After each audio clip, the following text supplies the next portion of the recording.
So anyways, when I was like 14 years old, I loved the Smashing Pumpkins. Well, I mean, from the time I was 14 until I was like 21. And I had Billy Corgan's, like, I had a poster of him and it was over my bed, and I would like, it wasn't like a romantic thing, I just liked to look at him, like I would be like, and I don't even know, sometimes I would have conversations with him, and one time I wrote him a letter. It's weird because I was a musician and I didn't even want to really talk to him much about music. That wasn't it. I don't even know what I wanted. Mostly I wanted the lyrics to Gish because it was pre-internet, and everybody nowadays is like, so, you guys are so lucky, you can just Google anything, and it's like, I want to know how to mix, what happens when you mix these two chemicals? I'm gonna go on Google. What the hell, what is Gish? What was Sarah talking about? I'm gonna go on Google. And like, back in the olden days, I didn't know how to find lyrics to Gish, so I was like, I'm gonna write Billy Corgan and see if he'll write me out the lyrics. And it seems totally ridiculous now, and I'm sure it just ended up in some mailroom at a record label. Well, those people are having a tremendously loud conversation. What are you talking about? What is happening? I just had a conversation with a friend recently, and she told me that people go to concerts for different reasons, and some people go just to drink and talk, and that we shouldn't take offense. We should just let them talk. Okay. And that no.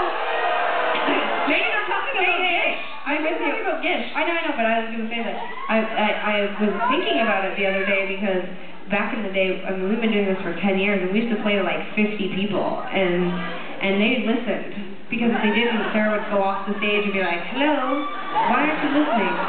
And as the shows get bigger, and we get richer, just kidding, as the shows get bigger, I'm just kidding, I wear the same outfit every day, I can barely afford to launder it at this point, but after playing for 10 years, and like, you know, as the crowd gets bigger, you kind of lose control of it. Not that we're control freaks, but we are, but it's mainly that you realize that even though most of the people in the audience want to hear what clever anecdote we're going to tell, that there's just like a few people that are all like, oh my god, and at work it was so crazy, and I was like, oh my god, and then have you heard them? They're so good, they're like my favorite band. I saw them on MTV, I love them. You are work, right?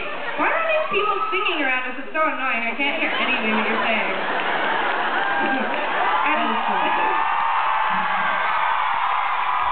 And I think sometimes we let do you think it was easier? Sometimes we let that bring us down, and it makes us sad, but I think we're punishing the whole audience by not talking. Who's punished right now? This is fun. This is like... It's like we're in the... It's like our moms let us off in the ballroom. This is wicked. This is a good time. Do you think it was easier in the 70s to go to a concert because everyone was on acid, and so people forgot how to speak? Like, they were like, okay. There's so many young people in the audience. Sarah and I are so old. We're so old, we don't even drink anymore, but there's a lot of young people in the audience. By a show of applause, do people still do acid? Yeah. Well, most of you are on meth right now, though, right? Like, that's the drug, right? Yeah. Okay, the tables are turning. We're just yanking your chain. Yanking your chain. Okay. All right, more music coming now, and stories later. Music train right now. Thank you, sir. Applause from over here.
you.